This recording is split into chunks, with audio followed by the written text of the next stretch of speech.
yaitu tentang Nabi Ibrahim alaihissalam ya.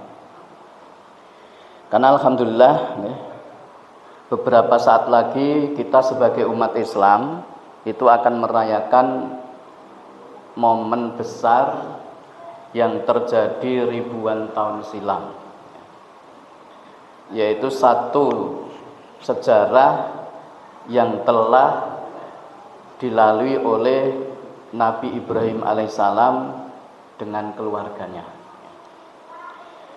Kemudian dari seluruh rangkaian ujian yang Allah berikan kepada keluarga Ibrahim alaihissalam ini, maka ada banyak syariat yang kemudian disyariatkan kembali kepada kaum muslimin. Di antaranya adalah tentu ibadah haji. Jadi Allah berfirman di dalam surah Ali Imran ayat 97, fihi ayatum bayyinatum maqamu Ibrahim wa man dakhalahu kana amina walillahi 'alan nasi hajjul baiti man istata'a ilaihi sabila. Jadi fihi di dalamnya, tentu ayat ini berkaitan dengan ayat sebelumnya ya, yaitu dibangunnya Ka'bah. Maka di Ka'bah itu ada tanda yang jelas, yaitu makom Ibrahim. Makom Ibrahim itu satu tempat batu yang dulu beliau pakai sebagai pijakan untuk membangun Ka'bah. Kemudian di batu itu ada bekas telapak kaki beliau. Ya ini karena orang soleh ya. Kalau jenengan ngidak waktu ngeten nipak mboten Pak? Kecuali ngidak endut sik nggih. Ngidak endut lagi napa ngidak watu ngeten enten tipake, mergo enten ndute. Jadi misalnya nggih Pangeran Diponegoro ketika ditipu oleh Belanda, diajak berunding sehingga enggak boleh bawa senjata, enggak boleh bawa pengawal, ternyata ditipu, beliau duduk di kursi yang untuk perundingan itu karena menahan marah itu napa? Kayunya itu dicengkram beliau. Itu sampai napa ya retak ya dekok itu bahasa Indonesia napa Pak? Dekok niku bahasa Belanda ya. Jadi dicengkrem ngeten iki sampai ya mau berlubang ya. Jenengan saged mboten nyengkrem napa wayu ngantek berlubang ngeten ya, karena ya amale biasa mawon ya. Maka Nabi Ibrahim di itu nggih makom Ibrahim ya. Walillahi 'alan nasi hijjul baiti man istata'a ilaihi sabila. Maka dan Allah wajibkan bagi manusia untuk menunaikan ibadah haji man istata'a ilaihi sabila, bagi mereka yang mampu menuju ke Baitullah.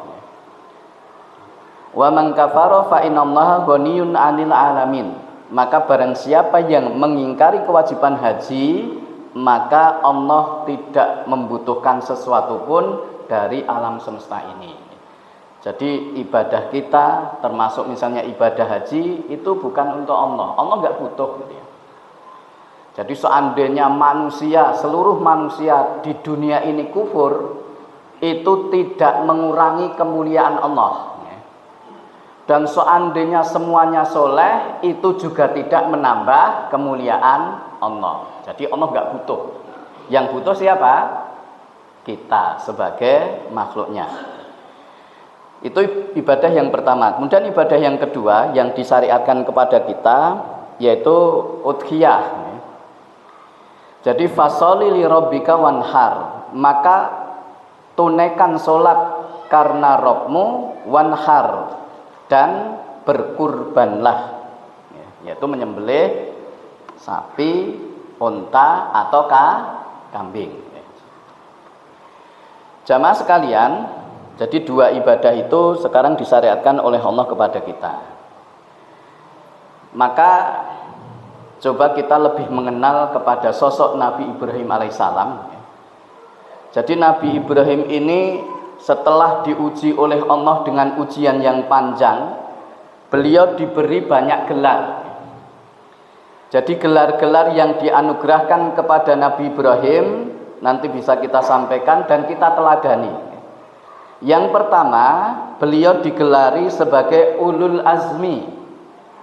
Apa ulul azmi? Yaitu orang yang memiliki kemauan yang sangat kuat. Jadi ulul azmi adalah orang yang memiliki semangat dan tekad yang kuat serta kesabaran yang tinggi. Ya, nanti di akhir kita sampaikan ujian-ujiannya. Allah berfirman, ya, fasbir kama sabara ulul azmi minar rusuli wala tasta'jilahum. Wahai Muhammad, bersabarlah kamu sebagaimana kesabaran ulul azmi minar rusul, dari para rasul. Wala tasta'jilahum, dan kamu jangan menyegerakan, ya. Jadi jangan tergesa-gesa minta adab diturunkan kepada orang kafir. Ulul azmi itu siapa? Siapa saja? Maka Allah jelaskan di ayat yang lain, wa id akhadna minan nabiyina misaqahum wa minka wa min nuhi wa ibrahim wa musa wa isa bin maryam wa akhadna minhum misaqan ghalidha. Dan ingatlah ketika kami ambil perjanjian dari para nabi dan darimu, yaitu Rasulullah sallallahu alaihi wasallam. Jadi Rasulullah, wa min Nuhin, Nuh, wa Ibrahim, Ibrahim, wa Musa, Musa, kemudian Isa. Akhirnya disingkat napa ketika belajar SD? Yang gelar ulul azmi gelar disingkat napa? Oh, berarti padha nggih, nimim. Nah, niku nggih mudahke napa? Menghafal. Itu gelar yang pertama. Kemudian gelar yang kedua, Abu At-Tauhid, bapaknya dari para ahlu tauhid. Jadi Nabi Ibrahim alaihissalam ketika berdakwah kepada umatnya, jadi dialog panjang, ya. Jadi pertama beliau melihat bintang. Maka ketika bintang itu hilang, beliau mengatakan saya nggak suka menyembah sesuatu yang hilang. Ketika ada bulan, wah ini lebih besar, disembah. Tetapi ketika hilang lagi, tidak mungkin Tuhan kok hilang. Kemudian matahari paling besar, ketika disembah ternyata apa? Juga tenggelam. Maka apa? Saya tidak mau sesuatu yang tenggelam. Maka di akhir dari dialog itu, Nabi Ibrahim alaihissalam beliau pura-pura sakit. Fa inni maritu, saya sedang sakit. Niku maksudnya kan, jadi ketika sesuatu membawa sesuatu yang menyelisihi kebiasaan dari umatnya, jadi untuk mengurangi resiko beliau pura-pura sakit. Ya ini sering kita sampaikan, ya. Jadi kalau tadi di padang mahsyar kita mengharapkan syafaat dari Rasulullah Sallallahu Alaihi Wasallam.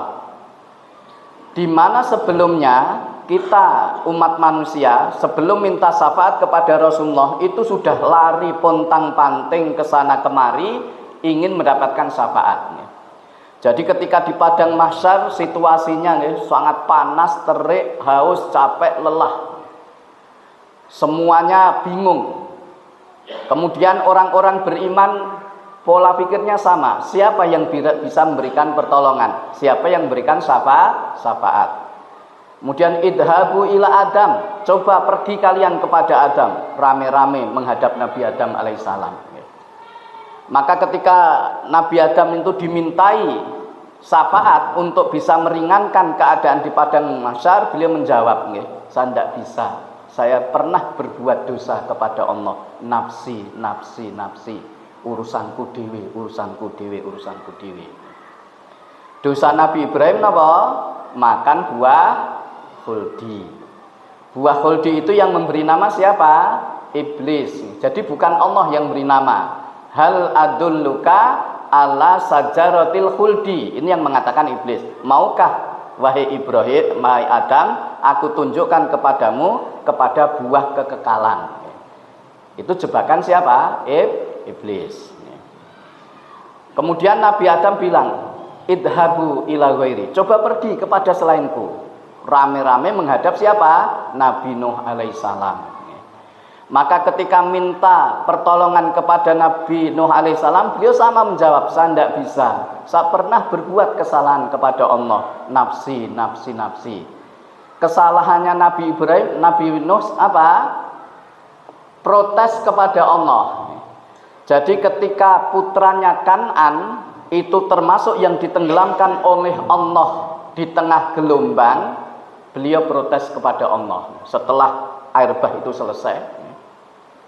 Rabbi inna ibni min ahli wa inna wa'dakal haq wa anta ahkamul hakimin. Ya Allah, anak kula niku keluarga kula. Leres mboten Pak niki? Inna ibni min ahli. Putra kula niku keluarga kula. Wa inna wa'dakal haq, lan janji jenengan niku leres. Wa anta ahkamul hakimin, dan engkau sebaik-baik pemberi keputusan. Mengapa Nabi Nuh mengatakan seperti itu? Karena sebelumnya Allah berjanji akan menyelamatkan keluarga Nabi Nuh, tapi dalam kenyataannya putranya kok tidak selamat. Maka beliau protes. Maka dijawab oleh Allah Subhanahu wa taala, innahu laisa min ahlik. Dia bukan keluargamu, anakmu iya, tetapi bukan keluargamu. Maksudnya apa? Anak secara biologis, tetapi secara iman bukan termasuk keluarga, karena tidak beriman. Ya. Bahkan beliau ditegur, ya, wala tas'alni ma laisa laka bilm. Kamu jangan minta kepadaku yang hakikatnya kamu tidak tahu. Kamu jangan termasuk orang bodoh. Nabi Nuh langsung istighfar. Kemudian Nabi Nuh bilang lagi, pergi kepada selainku. Maka manusia menghadap kepada siapa? Nabi Musa alaihissalam. Jawabnya sama, saya nggak bisa, saya pernah berbuat dosa. Dosanya apa Nabi Musa? Mateni wong. Jadi pengikutnya Fir'aun, jadi pengikutnya konflik dengan pengikutnya Fir'aun. Lah pengikutnya Nabi Musa ini kunapa? Minta tolong kepada Nabi Musa. Lah pengikutnya Fir'aun diantem sekali pukul napa? Mati. Niki pomo dadi petinjune menangan, jadi sekali wantem langsung mati. Lah ini maka dia apa? Pernah membunuh tanpa alasan yang benar. Coba pergi kepada yang lain. Pergi kepada siapa? Nabi Ibrahim alaihissalam. Beliau termasuk Khalilullah, Khalilur Rahman, kekasihnya Allah. Kita ketika sholat pun juga bersolawat, Allahumma sholli ala Muhammad wa ala ali Muhammad kama sholaita ala Ibrahim. Kedudukannya sangat tinggi, tetapi beliau pun juga mengatakan saya nggak bisa karena saya pernah berbuat salah. Kesalahannya Nabi Ibrahim apa? Pernah ngapusi 3 kali.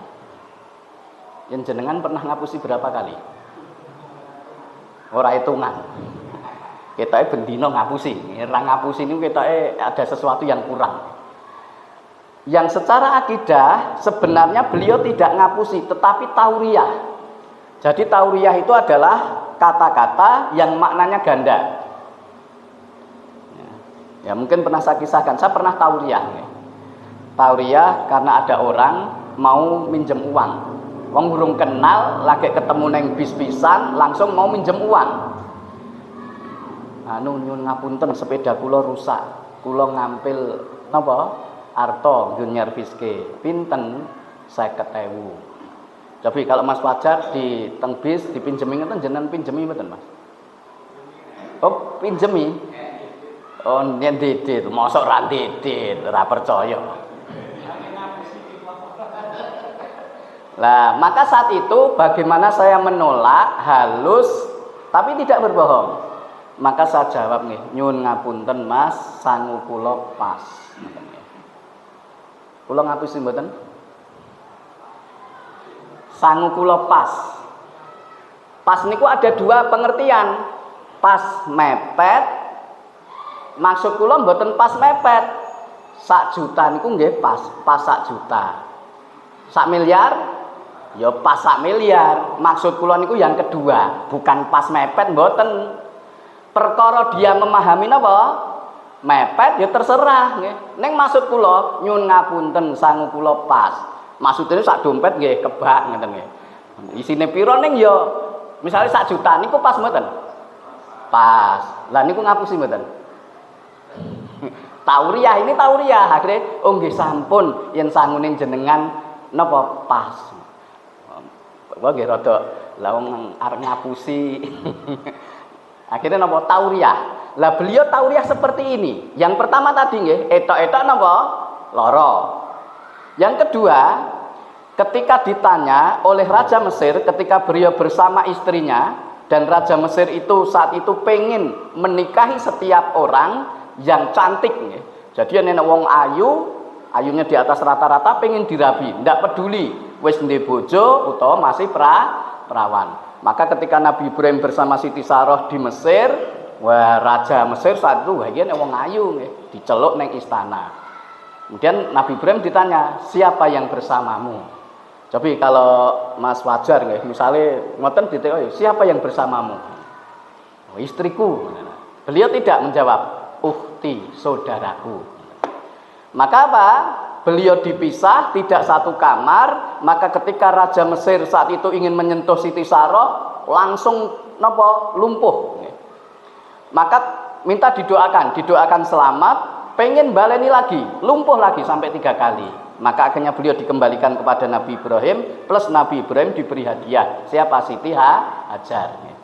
Maka beliau bertanya, "Ya Nabiullah, wahai Nabi Ibrahim, kok jenengan tadi ngendika napa? Kula sedulur jenengan iku maksudnya pripun? Wong bojone jenengan. Maksudku kuwi sedulur agama. Nggih, ukhti fiddin, saudara seagama. Yen aku ngomong kowe bojoku, mesti aku dipateni. Lah ini namanya tauriah.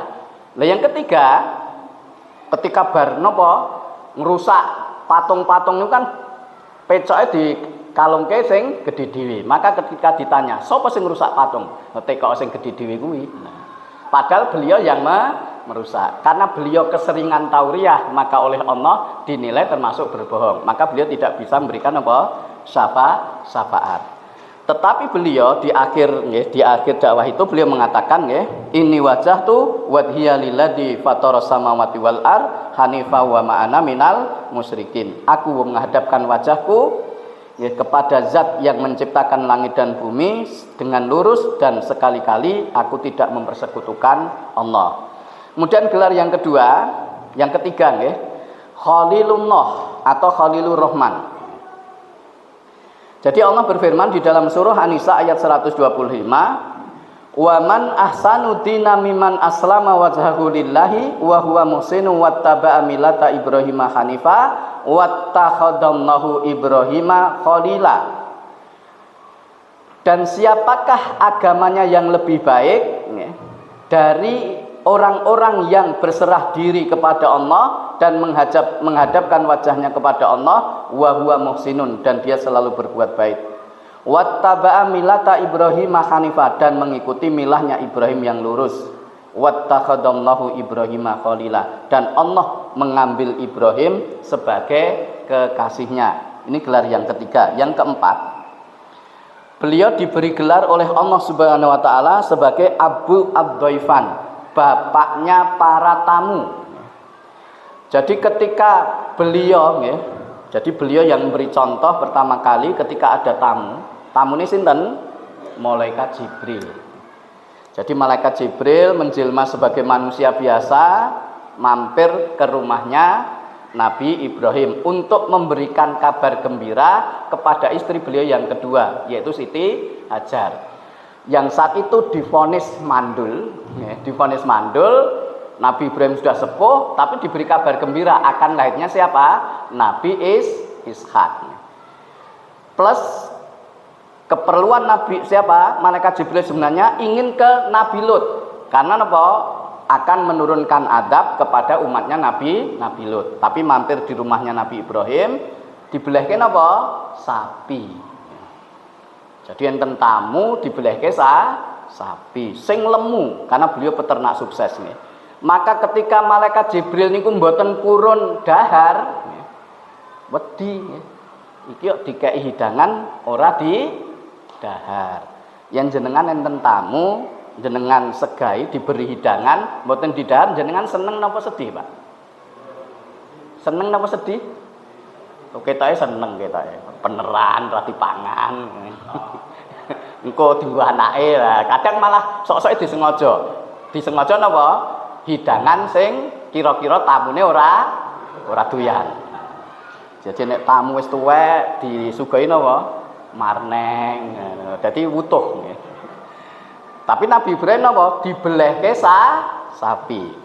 Maka beliau digelari napa? Abu Abdaifan, bapaknya para tamu.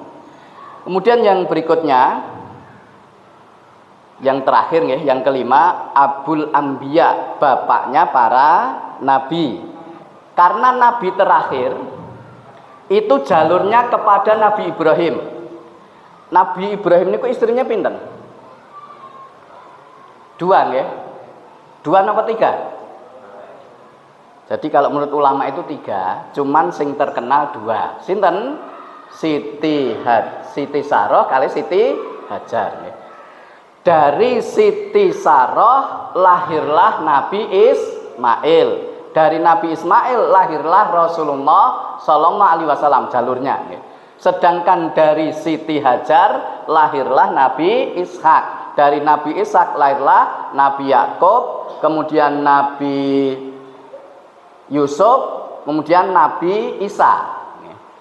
Jadi Nabi terakhir itu jalurnya kepada siapa? Nabi Ibrahim alaihi salam. Maka beliau diberi gelar napa? Abul Anbiya, bapaknya para nabi. Maka gelar yang diberikan Allah kepada Nabi Ibrahim itu bukan gelar napa nggih? Ujuk-ujuk. Karena beliau diuji oleh Allah. Maka Allah berfirman di dalam surah Al-Baqarah, wa idibtala Ibrahima rabbuhu bikalimatin fatamahuna qala ini ja'iluka linasi imama qala wa min dzurriyyati qala la yanalu ahdid dzalimin. Dan ingatlah ketika Ibrahim diuji oleh Rabb-nya, diuji oleh Allah bikalimatin, dengan beberapa ujian, fa'atamahunna, maka Ibrahim menunaikan dengan sempurna, mumtaz. Kalau kuliah diuji nilainya sempurna niku gelarin apa? Anu predikatnya apa? Kumlot nggih. IPK-nya berapa? 4. Lah ini beliau mumtaz, semua ditunaikan dengan sempurna. Maka ujian yang diberikan oleh Nabi Ibrahim akan kita sampaikan karena waktunya nggak cukup nih, 2 saja. Karena ini sering di tengah kaum muslimin itu terjadi kesalahpahaman. Yang pertama yaitu tentang khitan. Napa khitan? Tetak. Jadi tetak niku derek sinten? Nabi Ibrahim. Jadi Nabi Ibrahim diperintahkan untuk berkhitan, bersunat niku di usia berapa? Umur pinten?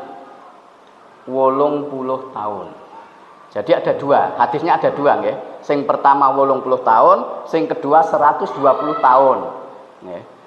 Tapi kalau dari derajat hadisnya lebih kuat yang 80 tahun karena diriwayatkan oleh Bukhari dan Muslim. Berarti didhawuhi tetak umur pinten? 80 tahun. 80 tahun itu mriki enten mboten? Sing yuswane 8 dosa, apa mboten enten? 80 tahun didhawuhi tetak. Maka ketika kita belajar di SD, Nabi Ibrahim itu ketika khitan alatnya napa? Petel. Petel napa? Kapak. Mergo wis alot. Tapi maaf, itu pemahaman yang harus diluruskan. Jadi teks hadisnya memang Nabi Ibrahim itu diperintahkan khitan bil kudum.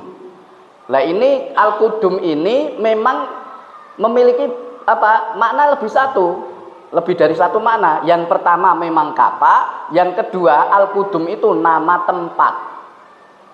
Maka ulama ada yang menjelaskan bil kudum itu bukan dengan apa? Dengan kapak, tetapi napa? Didhawuhi khitan pas neng desa jenenge Al Kudum.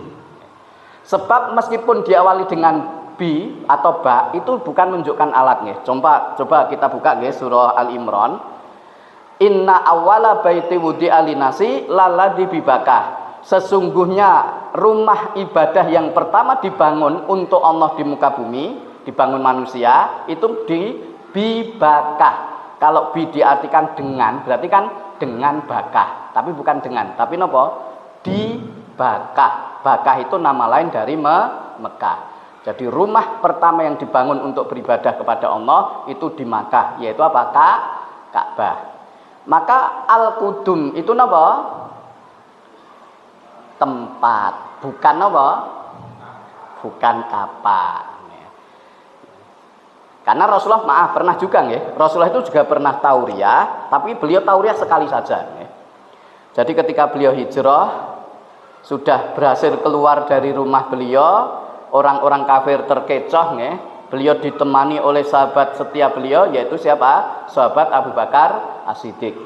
Maka orang kafir, tokoh-tokohnya membuat sayembara. Siapa yang bisa menangkap Muhammad diberi hadiah berapa? 100 ekor unta yang warna merah, berarti unta terbaik.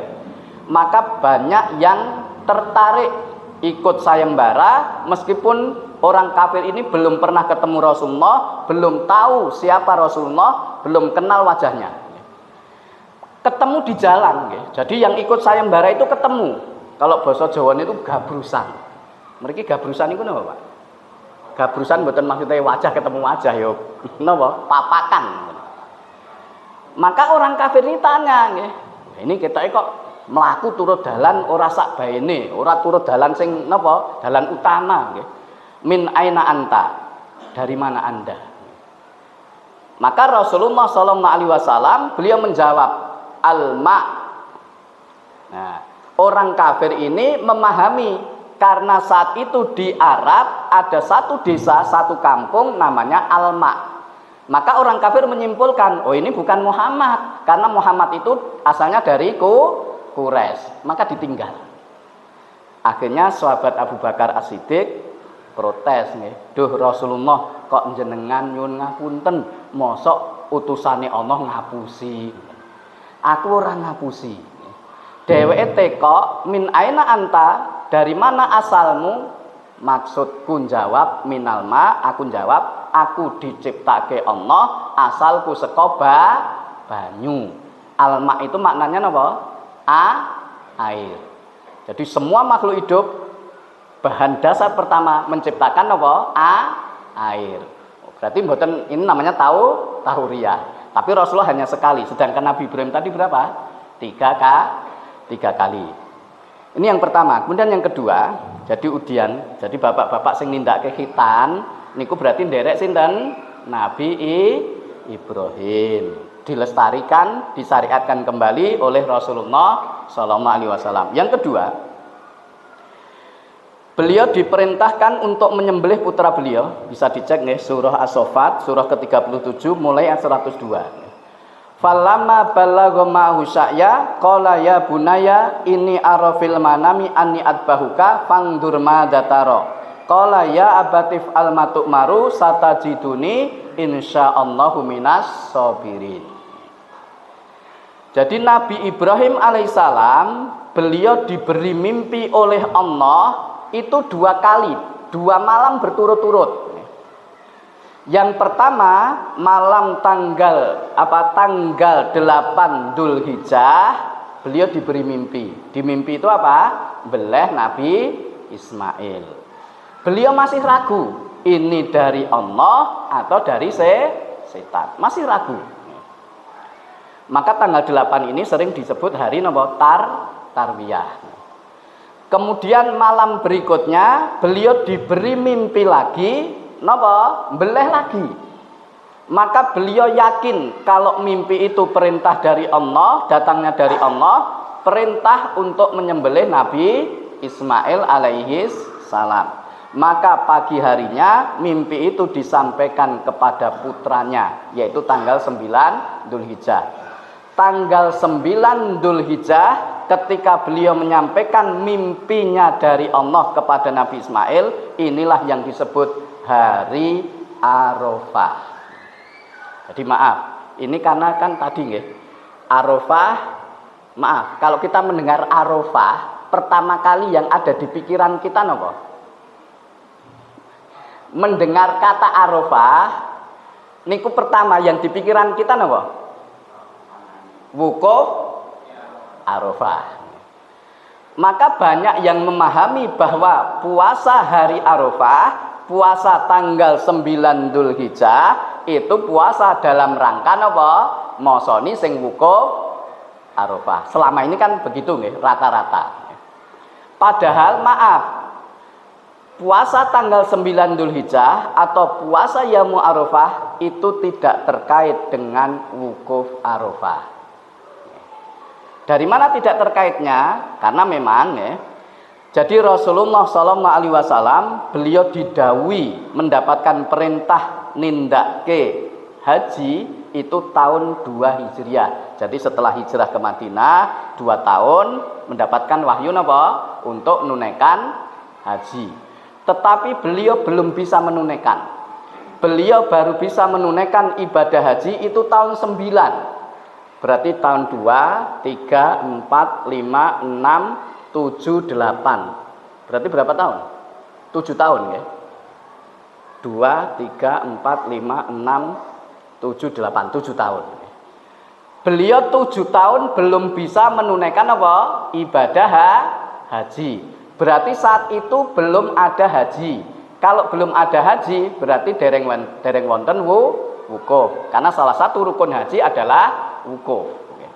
Dan Rasulullah sudah mulai menunaikan puasa hari Arafah bersama sahabat. Jadi kalau Rasulullah bersama sahabat menunaikan puasa hari Arafah, kemudian saat itu belum ada haji, belum ada wukuf, berarti Rasulullah mosoni sinten saat niku? Mosoni sing wukuf mboten, Pak? Mboten, karena belum ada napa sing wukuf, karena haji belum ditunaikan. Tapi tanggalnya podo, wukuf Arafah nggih tanggal 9 Dzulhijjah, hari Arafah nggih tanggal 9 Dzulhijjah. Maka pelaksanaan puasa Yaumul Arafah tanggal 9 Dzulhijjah itu 9 setempat. Setempat niku napa? Indonesia nggih, Indonesia. Maka seandainya kita puasa tanggal 9 Dzulhijjah sing wukuf pun rampung niku nggih mboten masalah. Seperti tahun kemarin. Mriki bodone keri napa dhisik? Tahun kemarin. Ingat enggak? Ketoke mboten kisruh dadine ra kelingan nggih. Ngen kula kan rada kisruh nggih. Dadine kula kelingan. Saya kan keri. Keri itu berarti kan pas saya puasa Yaumul Arafah tanggal 9 Dzulhijjah pun enten sing salat Idul Adha. Maka yang tidak paham maaf, bully. Kita dibully. Lah wong sing wukuf wis rampung kok lagi poso napa? Hari Arafah iki mosoni sapa? Nah, berarti pemahamannya napa? Puasa hari Arafah kaitane kalih wukuf ya. Saya tenang saja wong duwe ilmu nggih. Mula kita jawab, mula ngaji ya golek ilmu. Gen napa? Ora seneng bully. Sebab napa? Ketika orang ilmunya terbatas, ya rata-rata ketika orang lain berbeda dengan dirinya mesti divonis salahke. Maka saya tenang ya. Napa? Lah puasa Yaumul Arafah itu berbeda dengan wukuf. Jadi kalau pas puasa tidak ada yang wukuf ya ora masalah karena kaitannya dengan tanggal 9 Dzulhijjah. Dan itu tanggal 9 Dzulhijjah adalah napa? Setempat. Jadi Indonesia ya Indonesia. Tapi alhamdulillah kalau tahun ini bareng. Insya Allah bareng. Tanggal pinten? Tanggal 10 Dzulhijjah. Pinter berarti ya. Masa ini 17 Juni. Harinya Senin. Hari Senin. Insya Allah bareng. Kalau bareng kan nggak masalah. Coba ngeten nggih, maaf.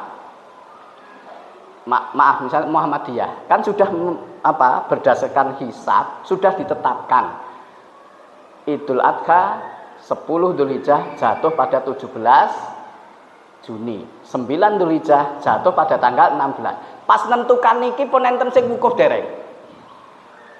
Ya dereng wong sebelumnya kan. Kan berarti tidak mengacu pada napa? Wukuf nggih. Jadi kan ditentukan bahkan 10 tahun, bukan 10 tahun, 50 tahun yang sebelumnya itu sudah bisa. Dan itu tidak mengacu mbok enek wukuf ora. Tapi kan karena berdasarkan apa? Hisab. Ewon dene pas niku ya alhamdulillah. Kalau enggak pas berbeda, ya alhamdulillah. Sebab napa? Tidak terkait. Jadi monggo Bapak Ibu sekalian, kita jadi umat Islam yang cerdas nggih. Ketika terjadi perbedaan, kalau kita belum paham, mboten langsung napa memponis, golek ketoke mungkin duwe ilmu, napa sinau. Akhirnya napa ketemu. Jadi ini dua mimpi ini, maka di akhir Al Imran tadi nggih yang saya bacakan ketika sholat tadi, inna awlana sibi Ibrahima laladina tabauhu wa hadan nabiyyu waladina amanu. Orang yang paling dekat dengan Ibrahim itu siapa? Pengikutnya Nabi Ibrahim. Ketika Nabi Ibrahim hidup, pengikutnya. Wahada Nabi ini Rasulullah Sallallahu Alaihi Wasallam. Waladina amanu, dan orang-orang yang beriman umatnya Rasulullah. Berarti kita sudah mendapatkan SK dari Allah. Kita dekat dengan Nabi Ibrahim. Tapi kedekatan ini monggo kita buktikan dengan menjalankan syariat beliau, yaitu napa? Udhiyah. Tanggal pinten? 10 Dzulhijjah. Ajeng boleh napa? Wedhus napa sapi napa unta? Unta. Untane sapa? Yen unta kula tak pengin ngrasake daging unta. Dadi urung nang Mekah ning wis ngerti rasane daging unta. Kula pesen nggih yen mriki udhiyah unta. Dan kewajiban itu bukan terakhir tanggal 10 nggih. Tapi terakhirnya tanggal 13. Jadi 10, 11, 12, 13. Seandainya 10 kita belum mampu, kok ndelalah tanggal 13 Dzulhijjah jam 10 awan, ndelalah itu kiriman duit mbuh ka sapa? Mbuh ka sapa? Itu tetap napa? Harus menunaikan udhiyah. Oh iki kok itu duit tanggal 10 jam 10 tanggal 13 Dzulhijjah. Ya kudu napa? Tuku wedhus dibelah. Lah yang jadi sering permasalahan ngeten nggih. Aslinya kewajiban udhiyah itu pribadi, mboten dikumpulke teng masjid. Asline. Ning jenenge wong Indonesia niku nggih. Yen ora diatur, beleh dhewe-dhewe niku mesti dono apa, Pak? Adume ora rata. Mula ben rata terus dikei panitia, dikelumpukke nang masjid, dibelah, engko terus didum ben rata. Tetapi aslinya napa? Udhiyah dan zakatul fitri itu tidak ada panitianya, tidak ada amilnya. Jadi zakatul fitri, zakat fitrah itu aslinya nggak ada panitia, langsung diberikan pribadi nggih. Misal saya langsung kepada siapa. Tapi lagi-lagi nggih, yen ngoten niku mesti nggih geger nggih. Enek sing siji etuk akeh, enek sing siji etuk sithik. Pokoke wong Jabung dan sekitarnya niku yen enek barang gratis niku mesti kabeh napa? Milik. Sing sugih wae ya pengen itu. Termasuk niku nggih, udhiyah.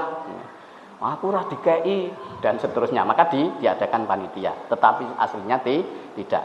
Jadi monggo Bapak Ibu sekalian, kita sudah di SK oleh Allah menjadi termasuk orang yang paling dekat dengan Nabi Ibrahim, dan syariat terdekat adalah napa? Udhiyah. Kalau haji kan pun kliwat toh. Daftar kan berapa tahun lagi, Pak? Daftar tahun iki niku budale tahun pinten? 30 tahun. Seragen masa tunggune pinten? Wes pun ketoke cek urip ora gitu ya. Daftar saiki cek urip ora. Tapi ya enggak apa-apa, misalnya daftar, misalnya kita meninggal belum menunaikan, insya Allah pahalanya sudah sampai. Jadi mboten usah khawatir nggih, tetep daftar nggih. Lah kuwi mati piye? Mati wis insya Allah ganjarane pun tekan. Dan oleh panitia kan dikembalikan nggih, Pak. Berapa persen? Tapi enggak utuh nggih. Jadi penake niku lho, penake niku nggih, daftar, jadi dikekne bank, mana. Lah mereka kan enggak membahas riba nggih, mau anak. Kebetulan apa misalnya nggak ada yang tidak berangkat, akhirnya dikembalikan tapi tidak secara utuh, sing mati dan sebagainya. Ini yang bisa kita sampaikan. Semoga memberikan pencerahan yang kedua ya, yaitu puasa hari Arafah itu tidak terkait dengan apa? Wukuf Arafah tanggal 9 Dzulhijjah setempat. Kurang lebihnya mohon maaf, dan tadi pun dibocori enten door prize nggih. Jadi lah nggih jenengan umumke kula tutup riyin ngoten nggih.